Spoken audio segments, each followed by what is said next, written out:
You all know who we are and what we do, North Golden Citizen Advocacy. But we're thrilled to have this guest speaker Nora with us from Life Path, who's going to talk about the 10 signs of dementia, and hopefully we'll have other people join us as he's talking. Take it away, Nora. Well, thank you so much, Nate, and thank you, Jessica, for organizing this series of presentations. I'm really excited to be with you and to speak about these age and dementia-friendly topics. My name is Noor El-Khattabi Strauk. I am the age-friendly program manager at LifePath. LifePath is the area agency on aging for Franklin County and the North Quabbin. And this particular project, the age-friendly project, is a collaboration between the towns in our area, guided by LifePath, in order to look ahead at the needs of older adults and people living in dementia in our area, and to do some, obviously LifePath does a lot of support in the moment for a lot of people's needs, but also this is a way to look ahead at people's needs 5 or 10 years in the future, especially with how the demographics of our region are changing and the needs of people living in our area are changing, with the remoteness, the rurality of the area and all its specific circumstances. And so this program, this presentation, the 10 warning signs of dementia, comes within this age and dementia friendly project as part of our community education efforts to bring up more conversations about the needs and the challenges facing older adults and people living with dementia. And this particular program is one that was designed by the Alzheimer's Association. Obviously, it's the biggest body nationwide doing work on Alzheimer's and also supporting folks living with other types of dementia. And so I will share my screen and then we will get going. All right. I'd also like to say before we start that there's a few different points that we will be covering in this presentation. One is we're going to be talking a little bit about the difference between typical change that comes with aging and dementia. I will look at some of the myths that surround aging and dementia and how they differ from what science actually tells us.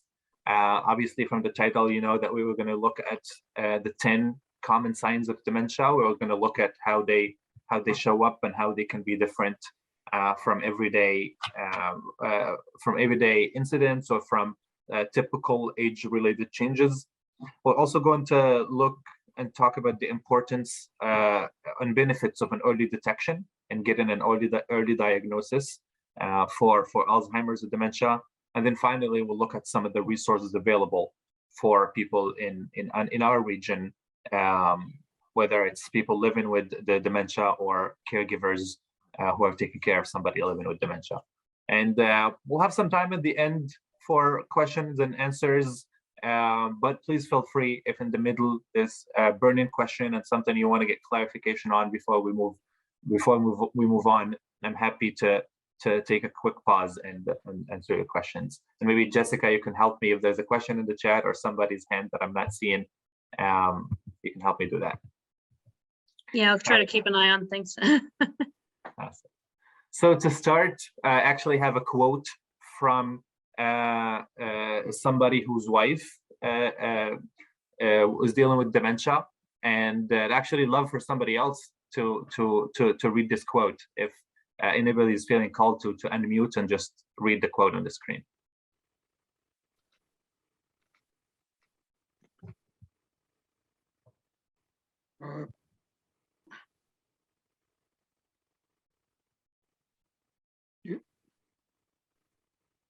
I'll read it.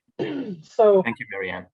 If we could have had a correct diagnosis even 2 years earlier, it would have given us more time to plan, to do the things that can result in a good quality of life, and to accomplish things we always wanted to do that got put off for this reason or that. Thank you very much, Marianne. So as I mentioned, this is a quote from somebody whose wife was dealing with dementia, and this quote really summarizes much of what we're going to be talking about, is the importance of early diagnosis. And unfortunately, there's this myth that if you have dementia, if you have Alzheimer's, there's not much you can do about it. It's not curable, so why bother?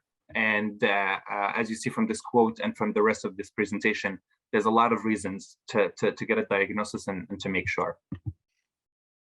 And so today I'll be bringing in a few different resources and talking about a few different ideas, but also part of this presentation is we're going to hear from real people like us who living with the disease or are taking care of somebody who is living with dementia. And so I hope the sound can carry out well. If you're not able to hear, let me know and make sure that it's working. So this is our first one. With a disease that takes your self, that's pretty scary stuff. And I think that the next wave of people, with the help of the association, is going to, the next wave of this disease is going to be to not be the only one you know who has it. You know, that we're going to get comfortable enough, and if we who can speak enough, and people say, well, she's not shirking, she can put two words together, she's still living, she's still out there, he's still talking, she's still writing, and there are people doing all of this, then I think the stigma, because that's a word we haven't said, will be lessened. I think it will be diminished. We don't blame people for having cancer. We don't turn the other way. We have historically done that with Alzheimer's disease. And I think that day is gone, and I think that we who live now and know about this are going to be part of the change. So I think those are really, really wise words from Marianne, saying about how this wave of the disease, because of different risk factors, it's more and more common now. And one thing that's going to happen is we'll know multiple people living with this. And it's really important for some positive change that people living with the disease are part of the change and are speaking about it, and that we're listening that stigma that she mentioned. So as I mentioned, we're going to look at Alzheimer's disease versus typical aging and look at some of the myths that circle around it and how they might not be true. So the first one is that having a little touch of dementia is a typical part of aging, which is not true. It's not a typical process in aging. Actually, having dementia is a physical disease that attacks brain cells that so that the brain shrinks and loses cell lose functions, and that's different from typical aging. Obviously, with typical aging, we might lose some physical capabilities. Memory can be impacted and diminished, but not in the way that people living with Alzheimer's or dementia suffer from. So what is Alzheimer's disease? Alzheimer's disease is a progressive disease of the brain that, as I said, destroys brain cells. And with the destruction of these brain cells, there's impacts on memory, on thinking, on behavior, and on other senses as well. A lot of times, Alzheimer's and dementia are used interchangeably. They are not they don't mean the same thing. Dementia is the umbrella term. Dementia is not one disease or one condition. It's a big term that describes a few different conditions that affect cognitive function and memory, with Alzheimer's disease being the most common type of dementia. The estimates are about 70% of all dementia, people living with dementia, have Alzheimer's, but there's a few other different types of dementia, such as Lewy body dementia, vascular dementia, and frontotemporal dementia that attack the brain cells in different ways. Although there are some treatments that are available to help with symptoms, so far Alzheimer's is a disease that is eventually fatal. We have not discovered a cure for it yet. As I mentioned, and I will keep mentioning this, it doesn't mean that people should do nothing about it and just let it run its course. But so far, we do not have a cure for it. Another myth that we come across is that if you have some memory loss, especially at an older age, that means that you are suffering from Alzheimer's disease and dementia. And that is not the case. A lot of people might have trouble with memory, but few of them actually have Alzheimer's. There's a lot of other conditions that cause loss of symptoms, loss of memory, and some symptoms that mimic Alzheimer's. And that's why it's really important to get that diagnosis, even if people think, like my parent or my grandparent or this person is having all these symptoms of dementia and cannot remember things. So that's what they have, and there's no need to get a diagnosis. Sometimes there are other conditions that might have symptoms. Conditions like thyroid problems sometimes will cause memory loss that mimics dementia. For a lot of folks, sometimes a UTI can have this problem. Sometimes side effects from other medications and drugs prescribed by the doctor.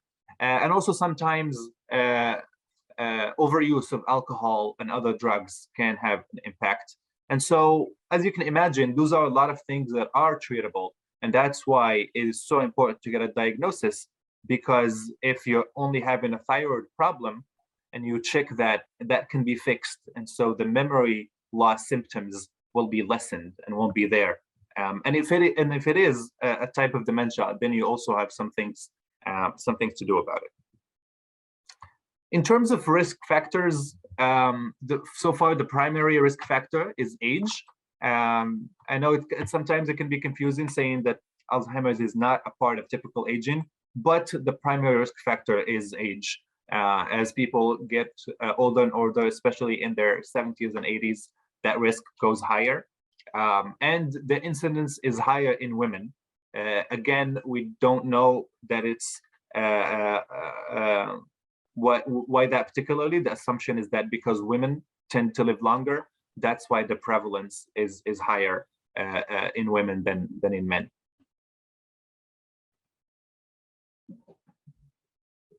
Another myth that comes up a lot is that if Alzheimer's disease runs in your family, if your parents, siblings have it, then you will have that disease too. And that's not true. There is a genetic component to it. If you have a parent or a sibling who has Alzheimer's, you are more likely to have it, but it is not deterministic. It doesn't mean that if your parents have dementia or Alzheimer's, that you necessarily will. And it is important to check in with a professional, with a doctor, to make that determination.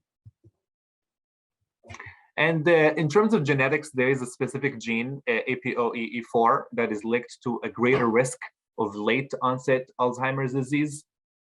This type of dementia is most common with older age. And having this disease, having this gene, as I mentioned, does not mean that you 100% will be having this disease. It increases your chance and makes it more of a good idea that you get professional help and you get a professional opinion, but it doesn't mean that you necessarily will have Alzheimer's. So it is important to discuss with a physician or with a counselor the benefits of testing and getting the right test if you know that you have this gene in your family. And another thing that's really important, and we're going to speak about more in our next session in more detail, but important to mention here, is the connection of the brain and body. You will hear so many things about the body of the health of the body, and you can apply those to the health of the brain as well. Because when we do things that keep our body in a healthy way, eating right, sleeping right, exercising right, and trying to keep stress low, those things are not only good for our physical state, but also for our brain and for our cognitive health. And so we know that, for example,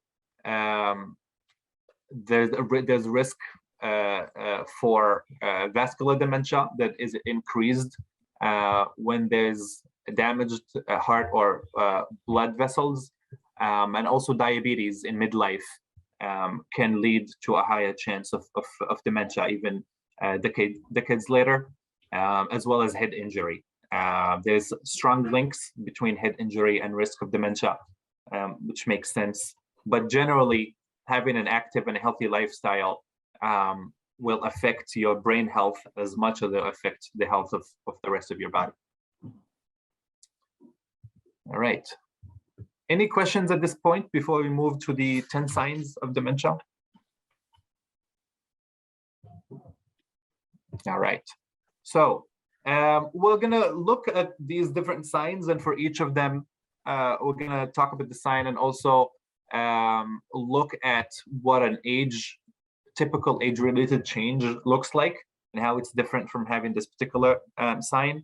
And one thing you'll notice is that these signs are progressive. So the first signs, it might be that many of us here might think, oh, I've noticed this in myself. But that's also something normal to sort of identify and associate our own behavior with this. But it's important to keep in mind how different this is for people living with dementia versus other folks who might experience something that feels similar. And as we move along, you'll see that they become more and more progressive and more and more serious. So the first sign is memory changes that disrupt daily life. This happens to attack short-term memory first. So forgetting a lot of things that were recently learned, asking the same information over and over again, and starting to rely more on memory aids and family members to remember the things that you used to handle alone. And with age, with normal aging, it might be normal that once in a while you'll forget a name, forget a date, or an appointment. But with folks who are living with dementia, that becomes more and more frequent, and it becomes more and more disruptive to daily life. And so we'll watch a quick video for somebody who is living with dementia and the strategy that they have. Well, I have a strategy I'm supposed to use. I have a hard time remembering to do it. But I have an apron, and I have a tape recorder that I can stick in one pocket, and a pad and a pencil in the other. And if I would just really be good at using that, I'd be in better shape. But that's my strategy for trying to remember what I wanted to do and what people said to me and that kind of thing. So that's definitely one thing. It doesn't mean that anybody who is using a tape recorder or who's using sticky notes to remember things has dementia. Again, this is more of a sign if you become reliant on that so much that for every small task, it's hard to remember even a short shopping list, and that happens just throughout your daily life. And with over-reliance on those techniques, that might be a sign. The second sign is challenges in planning or solving problems. And you can see in this list, particularly sort of the type of problems that come up in terms of developing and following a plan. A lot of problems in working with numbers or following a familiar recipe.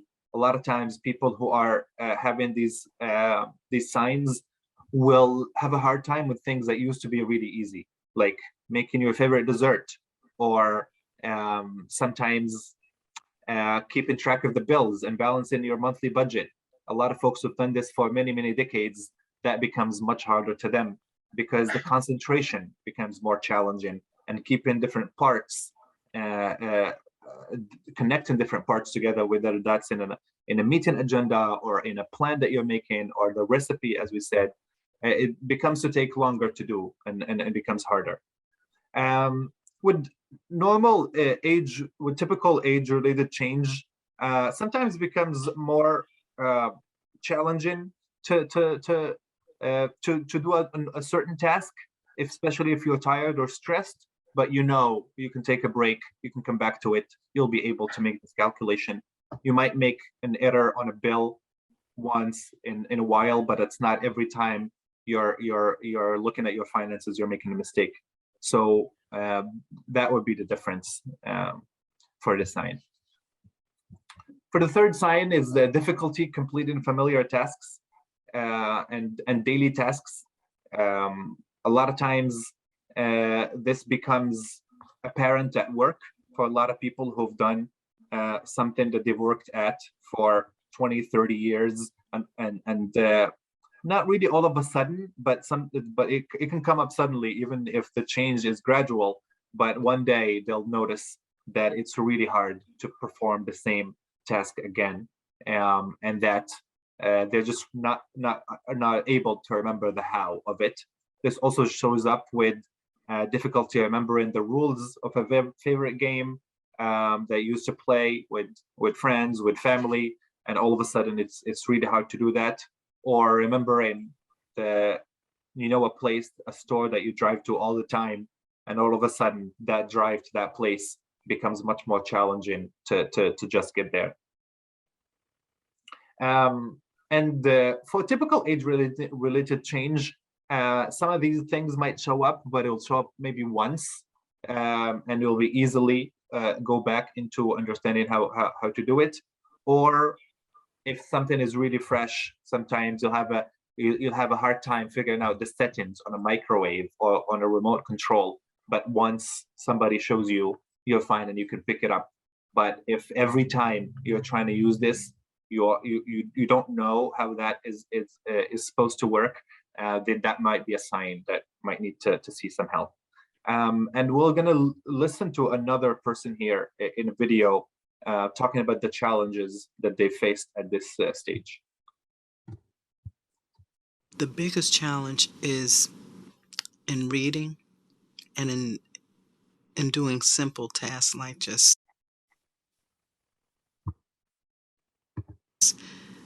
counting change. That's really hard for me. I can balance a checkbook. If someone gives me a series of coins, I have a hard time really figuring out how much change I should get. That's so, for somebody with a PhD, that's like crazy. And I think it's hard for me to come to grips with that. Yeah, so that's a real life example of how this can make things that used to be so easy become so hard. This is a person who works with a lot of budgets, a lot of numbers, has a PhD, but her challenge becomes when you give her change, and not able to really count, and not able to put two and two together. And we're going to hear from Joyce in a little bit about more of her challenges, but I thought this was a really important testimonial to hear. The fourth one is confusion with the time and place. And if you'll notice, as I said, these are becoming more and more progressive. And this is this sign, even though it's the fourth one here, but it's one of the ones people notice the first in loved ones. That is something that becomes really painful for folks, losing track of dates, losing track of seasons and the passage of time, forgetting where you are or where you arrived at a certain place. Obviously, this is very different from typical age-related change. As people grow older, sometimes it's normal to forget if today is Wednesday or Thursday, but you can take a moment, look at something, and then you can remember and you can figure it out. But with people who are suffering from dementia and living with dementia and Alzheimer's disease, this becomes more and more frequent and becomes more and more painful, because it's not so easy to know, to pick up something and know that it's Thursday versus Wednesday, especially when those gaps become longer and longer. If you're actually thinking it's the 1980s versus 2022, it takes a lot more than that readjustment of looking at a calendar and figure out where you are.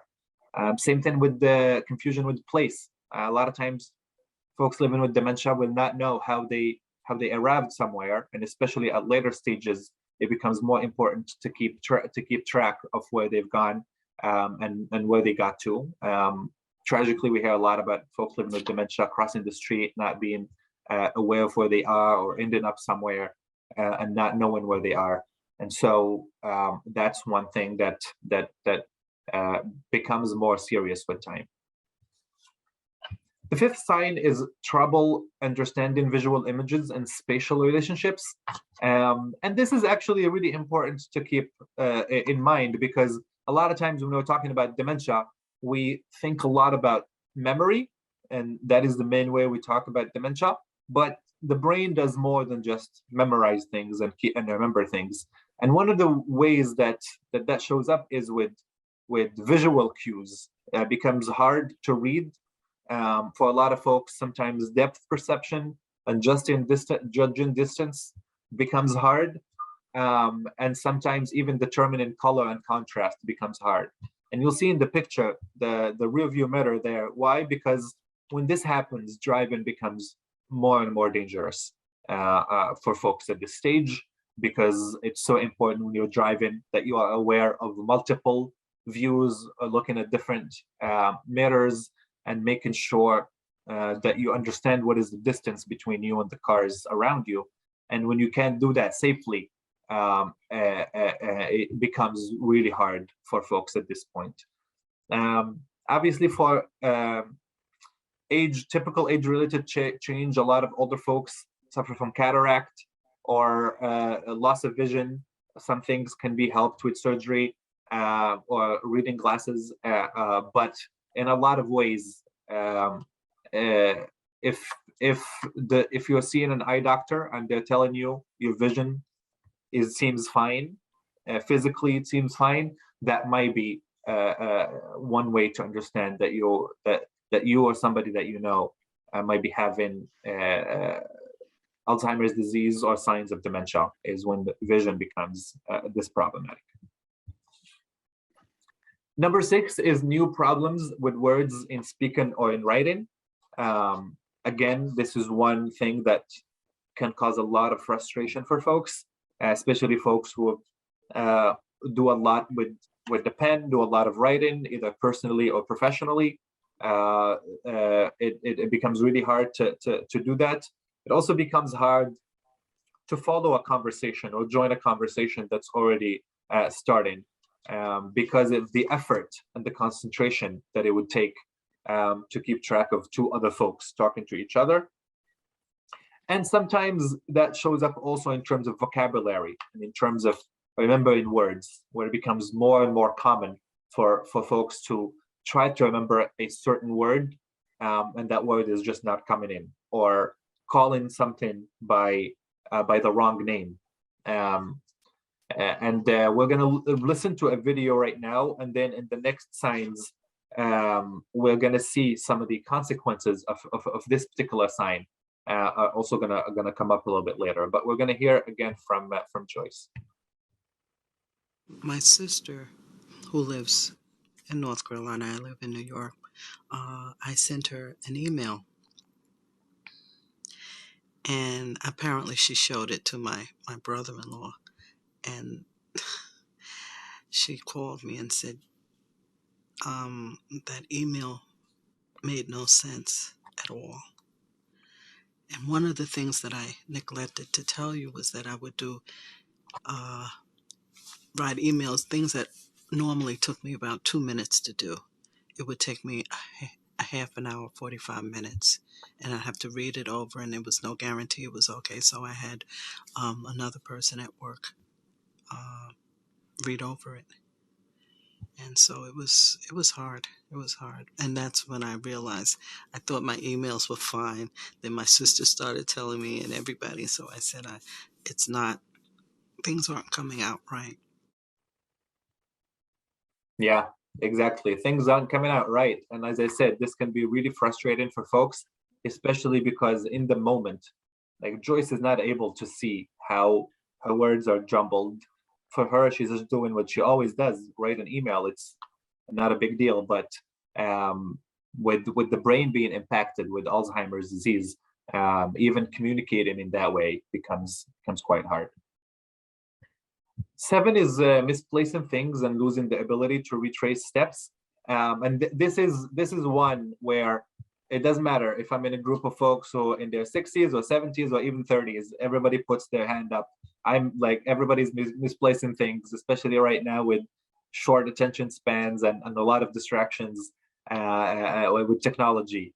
But this is really one that it's important to make that distinction between normally losing things and what it looks like when you lose things as a result of having dementia or Alzheimer's. So for somebody who's not living with dementia, either an older age or for you and me, it's quite often that you don't know where your keys are, or you don't know where your phone is. But one thing you can do is take a moment, retrace your steps. Think, when I walked in the door, I went to this place, I went to this place. And so my keys and my wallet are going to be either here or there, because they're usually in one of 3 or 4 places. But when people live with dementia, that chase becomes much more difficult, because even the action of misplacing your item does not follow the same logic that you used to. So a lot of times, as you see the example here, you put your wallet in the fruit bowl, or like folks will put their shoes in the fridge. And so later on, if you are trying to retrace your steps, you're never going to go and open the fridge to find your shoes, because you wouldn't do that normally. And so that's why it becomes really hard and really frustrating. And that difficulty also leads to interpersonal problems with other folks, because when you can't find your things, a lot of times there's some suspicion that comes on, and start to accuse others of stealing, and start to ask people where other folks put your things, because you're not finding them in the few places where you think they would be. So that's another one that causes some difficulty with other people. The eighth sign is decreased or poor judgment, and this comes up a lot for folks living with dementia, especially in the later stages, if they don't have somebody's help in making decisions. A lot of times that looks like poor judgment with money.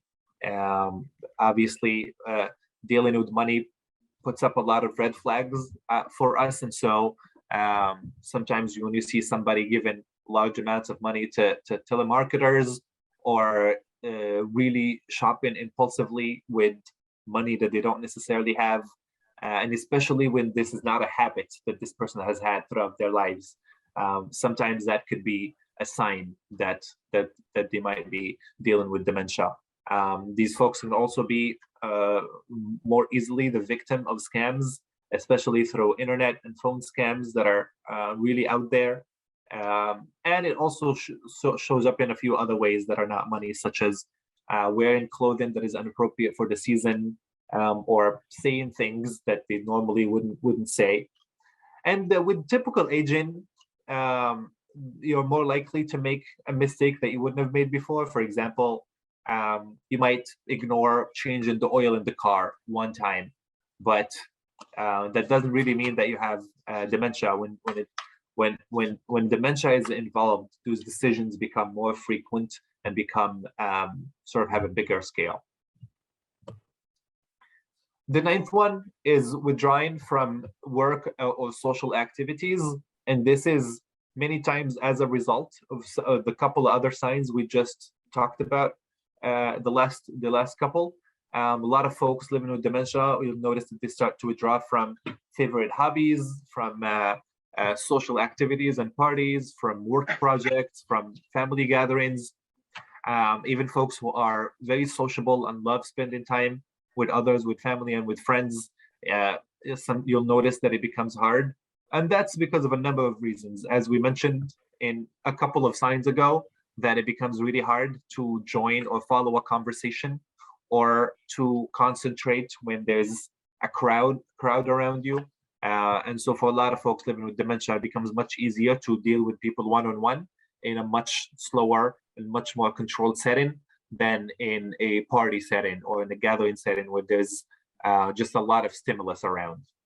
That also leads to many times losing track of favorite sports teams, losing track of interests that the person has followed for a long time, avoiding social situations altogether, and being more lonely, being more isolated.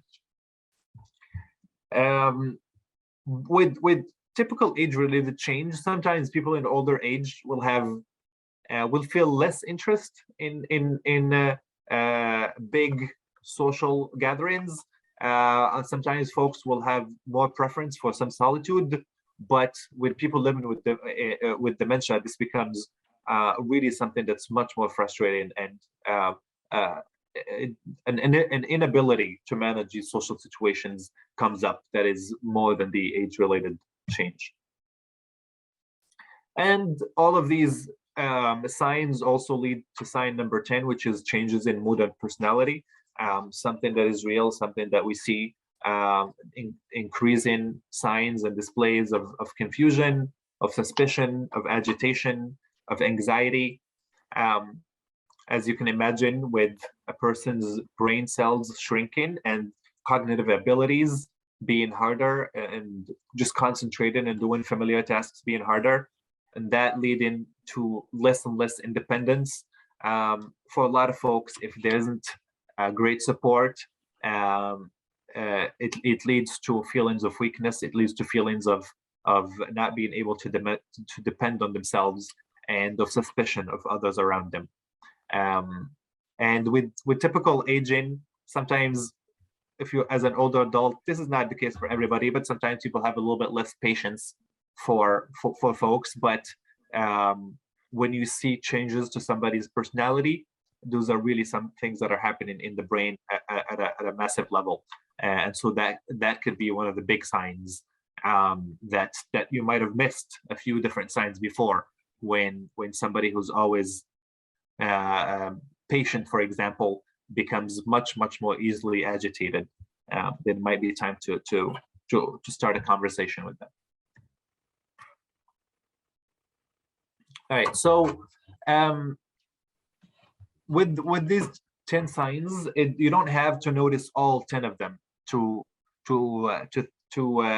pay attention and to start a conversation about whether or not a diagnosis is needed. A lot of times, even if you notice one or a few of these signs, but you know that it is not a once in a while thing, but something that is happening frequently, then the best thing that you can do, whether you notice these signs in yourself or others, is to start a conversation. And it sounds so easy to say, but I know that it's not so easy to do because of that stigma that exists around dementia, and because of the vulnerability that comes with starting this conversation. But really, the best thing to do is to start that conversation with the person that you're noticing the signs in, if you think you are ready to open this conversation with them. Or if you are not, and you don't think it's the right time, or you need more support, there's other people that you can talk to, whether it's other family members, whether it's your own doctor, or the Alzheimer's Association, for example. If you just want to check in and have a conversation, they have consultants on hotline, and I'll share some of the resources and phone numbers at the end to get the conversation started as soon as possible. Because when you have that conversation, you can understand what is happening. You can, if actually it's not dementia or Alzheimer's, you can figure out what it is and treat it. And if it is Alzheimer's or dementia, there's many things that you can do. And the earliest you get a diagnosis, the better that you can manage the condition for this person. And we're going to be saying a few more about this, but first we're going to listen to this video. I would hope that families could be gentle but straightforward. I would hope that they wouldn't minimize the challenge of this or make it larger than it needs to be. So I guess I would say you have to be aware that changes are coming, but they're coming, inch by inch, and sometimes foot by foot. But most often, you just have to talk about it, not to be afraid to talk about it, not to be worried about how to talk about it, but talk about it. Because if you don't, I think that there's going to be 1 or 2 days where you just find there are arresting moments and you have no idea where to put that or how to manage that. Not to be afraid, just to talk. Exactly. and she's very right. The sooner, the earlier you can talk about it, the more options that you're going to have, and the easier that conversation becomes as this person moves through their journey of living with dementia. So diagnosis, we're going to look at also here, one of the myths that come up is that there's no point in getting diagnosed. Since dementia is not curable or curable, what is the point? It's just going to upset us. And as I mentioned in the beginning, that couldn't be further from the truth. Early diagnosis is the only way to get early treatment for any disease, but especially for this, early diagnosis is really quite important. Because of a couple of different things. One is it might not be the Alzheimer's or dementia at all. As I mentioned, there's a few other conditions that can have symptoms similar to those of dementia, such as thyroid problems, such as a few other conditions. And if it is that problem and you detect it, a lot of those problems are treatable. And so you can just address that and not have to deal with memory loss. And some of these conditions can also be more life-threatening in the moment, and so treating them promptly is really important. And the other thing is that we have to know that changes to Alzheimer's, there's a lot of evolution in how what we know about Alzheimer's disease and dementia, how the treatments for them are developing. And so getting diagnosis and being in the know will give us access to the latest in science and in both in treatment, and eventually if there's a cure that we would know about it. Another myth is that you don't need the complete set of diagnostic tests to know if you have Alzheimer's disease. You can just try a medication that people use for memory loss, and if it works, then you know. That's also not true. Early treatment is really best, but you have to know what you are treating. And as with a lot of things, people are so different and our conditions are very different. And getting somebody to diagnose you or diagnose the person who is going through this for their specific case is really important, because we need to be very thorough when assessing this. And we cannot just take a medication for something that we don't know that if we have or not have. All right, well, we're going to take listen to another video about why it's important for doctors to take their time when diagnosing dementia. And he actually for 6 months called this my cognitive impairment. And I kept seeing him every 6 months, and he finally, maybe the second visit or the third visit, he said, I hate to tell you this, but you are early onset Alzheimer's. And I asked him why he didn't say that in the first meeting. And he said to me, a lot of doctors are too fast about assuming that's what it is without further testing, because you can have the symptoms and it can come from the drugs you're taking. And they can take you off those drugs and your mind will be fine. And there's other things that can happen to give you the symptoms of early onset Alzheimer's, and it really isn't. It can be corrected. And he just wanted to be sure before he did anything. Absolutely. So that's why it's really important to get a variety of views and variety of opinions. Some even doctors need to have some patience in diagnosing this. Obviously, it's not something that you want to have undiagnosed, but it is important to understand what is causing these symptoms so we can address that specific problem. So in terms of diagnostic steps, there's a few different things that are done to get the diagnosis. There's conversations about the history of the patient's family, talking to the patient themselves and talking to family members and friends. There's a physical exam that doctors can do. There's a mental status exam. They can do brain scans to look specifically at the brain and how the cells are changing, as well as different neurological exams. And so there's a variety of ways that doctors, when we go through the steps, to truly determine what is happening.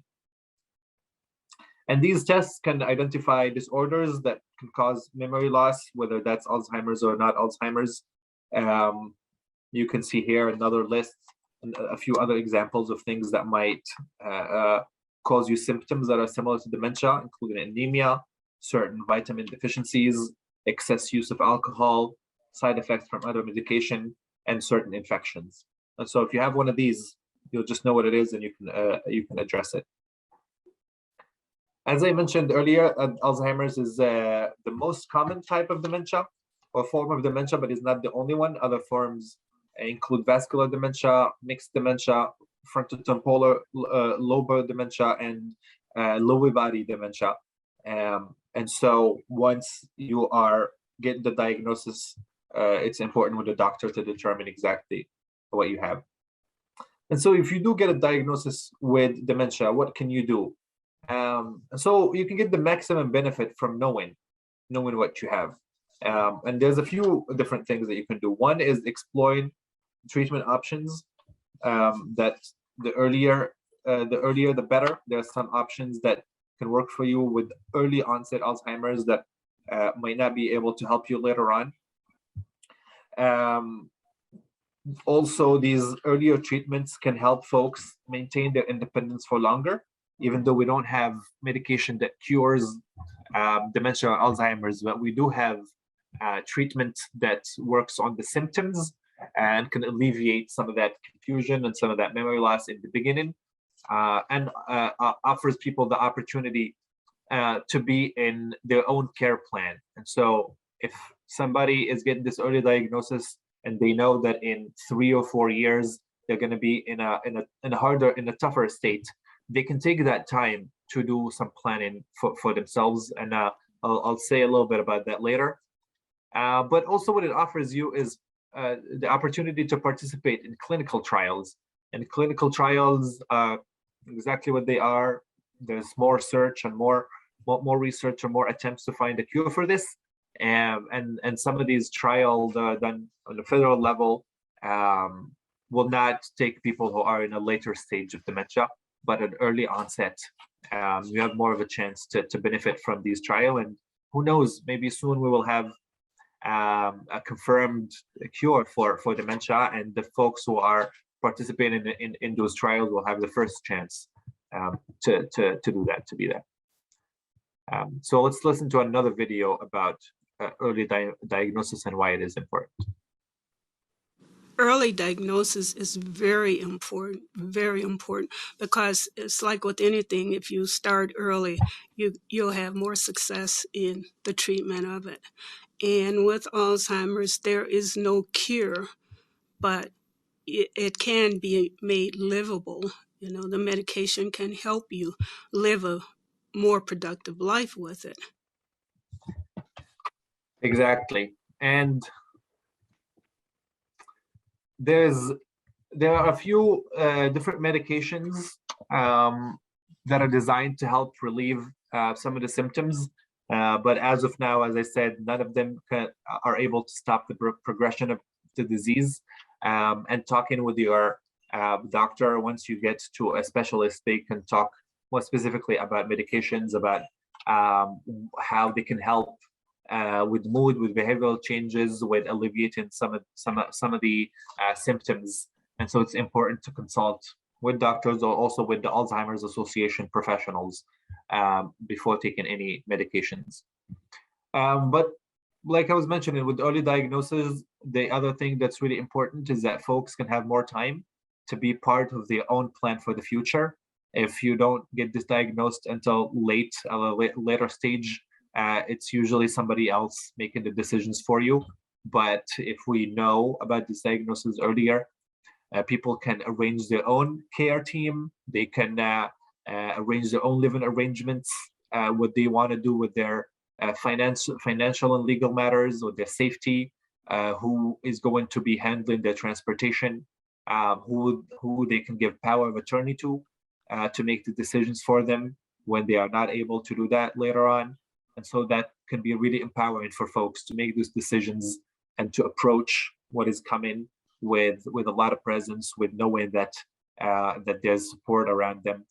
And that really, if that is done early on, it can just help people avoid a lot of frustration and pain when it comes when people who are living with dementia are put in situations that are not safe for them, that are not respectful for their needs. But when you know this early on, you can build the right arrangement for yourself. And along the same lines, you can plan for the future by seeking legal advice, by making plans for your estate, by naming people who can make decisions for you, and completing your legal documents that you need to complete, because at a certain point you don't have that legal capacity to sign those own documents when the disease progresses too much. And so finally, the last part of this presentation is to say that we know that this is a lot to say in one sitting and in 1 hour, and that sometimes this can be overwhelming, but it's really important to remember that we're not alone.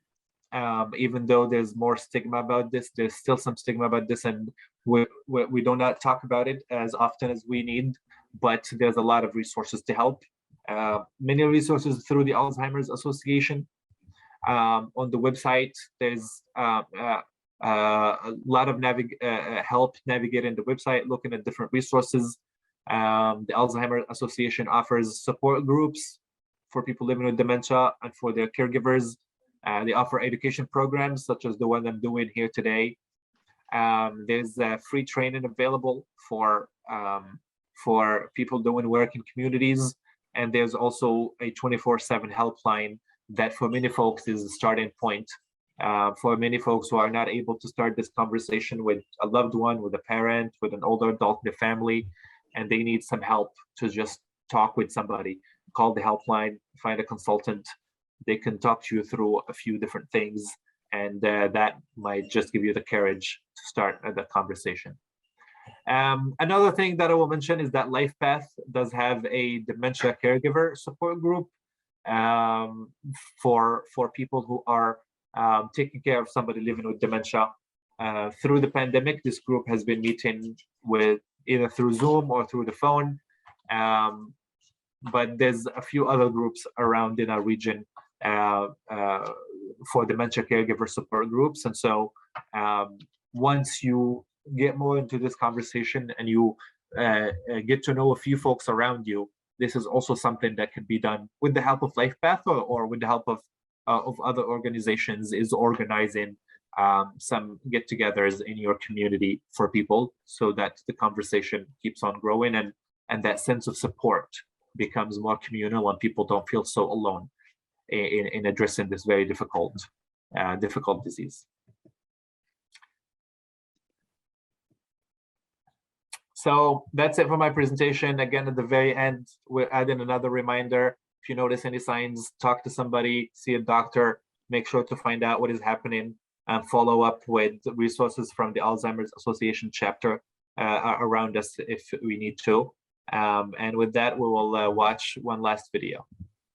My passion in life is to have people diagnosed as early as I was, so that the good part of their life can be extended. I wear an Alzheimer's bracelet every day that says there's reason to hope. And I think that's kind of my mantra, that, you know, if we can find the people that are out there, and get them to a good place where the guy knows, the gal, whatever, knows what they're doing, and get diagnosed and get help. There is reason to hope. I could not have said it better myself. And with that, I will stop sharing and we'll see if there's any questions.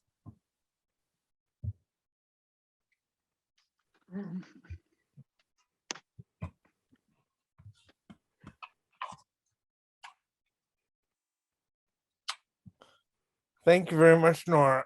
When you were talking, I just kept thinking of, the different advocates we've had with people over the years, and I don't know. I'm thinking of Chuck and Lloyd.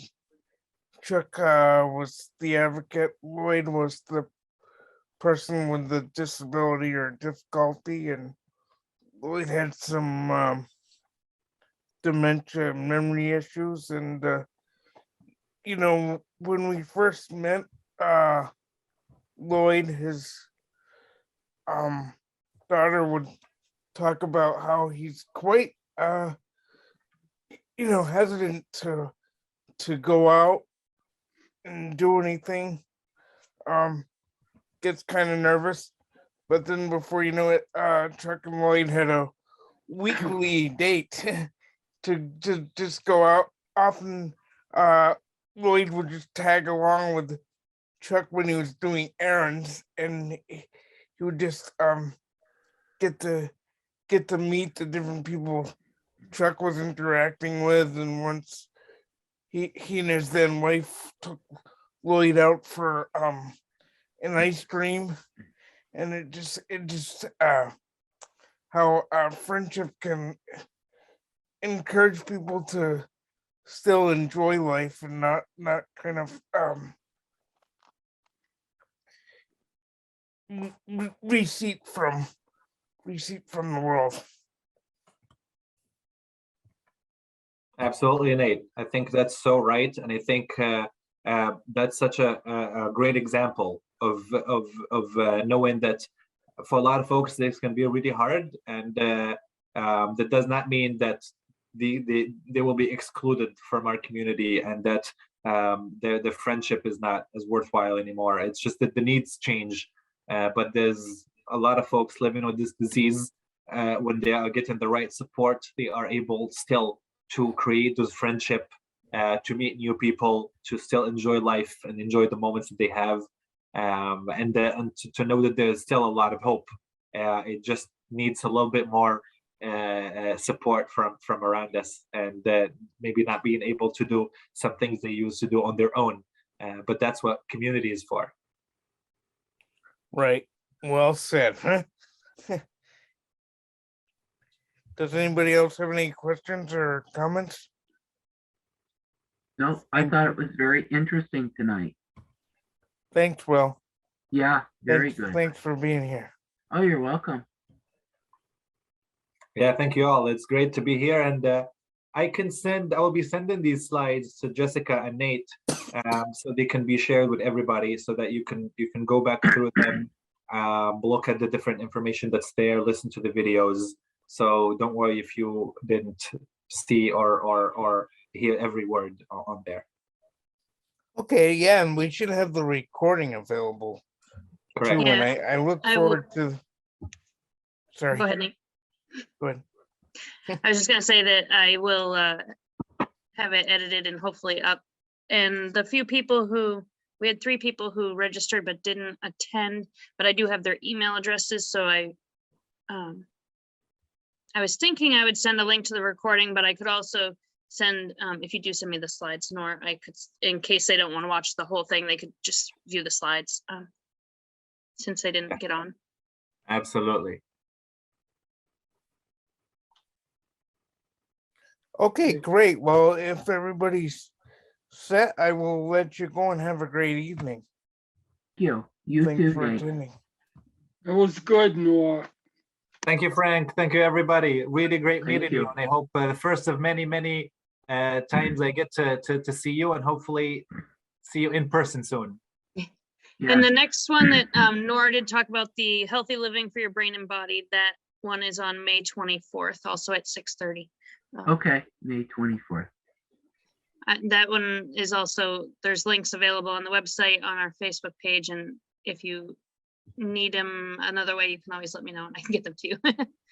It is in the chat, but actually I'll copy just that one for now, and I'll repost it in case people didn't get it earlier, but you can find it in the chat. Okay, thank you. Thank you, Noah. Thank you, Marianne. Thank you, everybody. Hope you have Thank a you. great night. Okay,